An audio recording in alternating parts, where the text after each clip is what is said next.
Salut, j'espère que vous allez bien et bienvenue dans cette nouvelle vidéo. Et aujourd'hui donc c'est pour un tuto qu'on se retrouve. Je vais vous expliquer comment est-ce qu'on fait une pièce avec deux niveaux à l'intérieur. C'est-à-dire qu'on a un premier niveau, ensuite quelques toutes petites marches et un deuxième niveau, mais tout ça dans la même pièce et pas à un étage différent. Alors c'est parti, on se retrouve tout de suite sur Umbami pour le tuto.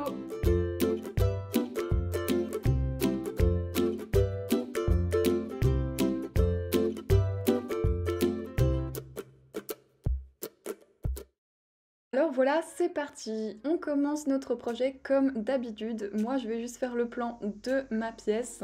Je vais pas faire toute une maison, mais vous faites comme c'est sur votre plan. Donc voilà, ma pièce va être en L. Elle va être séparée en deux parties, une partie plus haute et une partie plus basse. Là, vous voyez mon L, c'est la partie gauche qui sera plus haute et la partie droite qui sera plus basse. Donc là, ça sera haut et là, ça sera bas. Donc le but de ce tuto, c'est simplement de vous montrer comment est-ce qu'on fait pour rendre une partie de la pièce plus haute. Alors pour ce faire, on va aller dans construire, construction, et ensuite on va choisir par exemple cet élément qu'on va pouvoir redimensionner.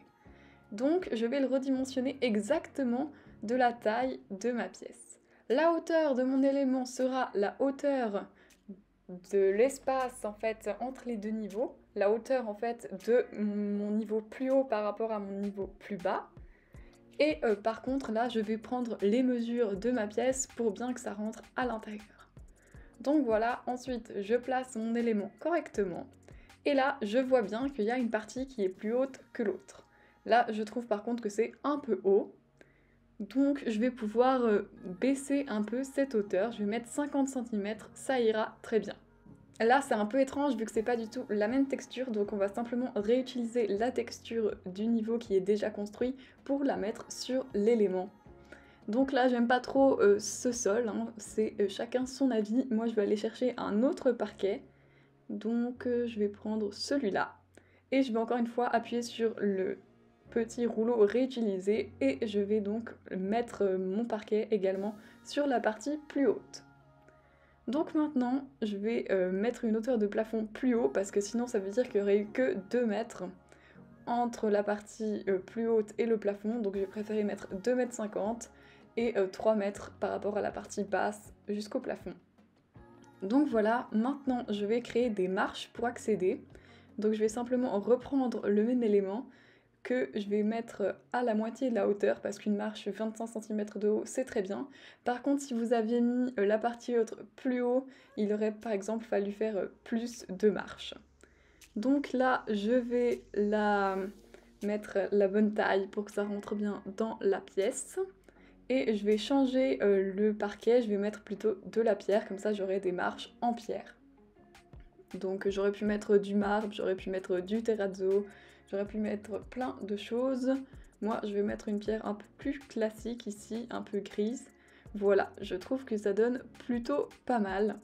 Après ce que je trouve bizarre c'est qu'il y ait du parquet dans cette partie, juste en dessus de la marche. Donc je vais faire une contre-marche pierre contre l'élément de tout à l'heure. Donc je vais simplement dupliquer ma marche, l'affiner. Là j'ai mis 0,5 cm, la placer. Et là j'ai oublié bien sûr de changer la hauteur parce que là ma contre-marche est carrément cachée derrière ma marche.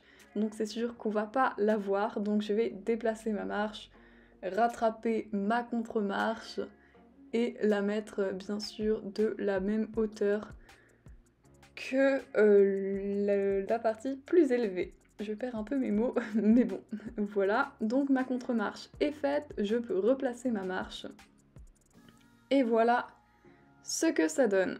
Quelque chose qu'on peut faire également, c'est en fait créer deux marches toutes en pierre, et ensuite que ça arrive sur l'élément plus haut. Donc pour ce faire, je vais simplement enlever déjà ma contre-marche, et ensuite je vais créer.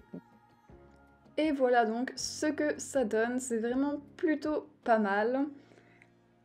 Et en fait je trouve que c'est beaucoup plus harmonieux de mettre deux marches en pierre que de mettre une marche et ensuite une contre-marche, mais que on arrive ensuite directement sur le parquet, je trouve que ça donne vraiment plus joli. Après j'aurais pu faire ces marches totalement différemment, par exemple avec une contre-marche blanche et une marche en bois, enfin on aurait pu faire ça de 1000 manières différentes. Là je sais pas ce qui a bugué mais mon mur fait 1 mètre, hein, je ne sais pas pourquoi, on va le remettre à la bonne hauteur. Voilà. Et bah maintenant en fait on va chacun aménager nos pièces comme on le désire. Moi, je vais le faire, je vais rapidement vous montrer ce que j'ai fait. J'ai vraiment fait quelque chose de très rapide, comme vous le voyez. J'ai pris des éléments simplement pour vous montrer. Juste petite subtilité, les fenêtres, quand on les ajoute, il faut bien mettre 50 cm par rapport au sol pour que ce soit à la bonne hauteur par rapport à l'élément qu'on a ajouté. Bien sûr que si au début vous aviez mis votre élément 80 cm plus haut que la pièce de base, il faut également que vous mettiez les fenêtres à 80 cm de haut par rapport au sol. Et voilà, j'espère que cette vidéo vous aura plu et surtout qu'elle aura pu vous aider. Maintenant, c'est à vous d'essayer. Si vous avez envie de partager ce que vous avez fait, n'hésitez pas à me taguer sur Instagram. Je vous mets mon Instagram juste en dessous. Et je vous dis à très vite pour une prochaine vidéo. Ciao!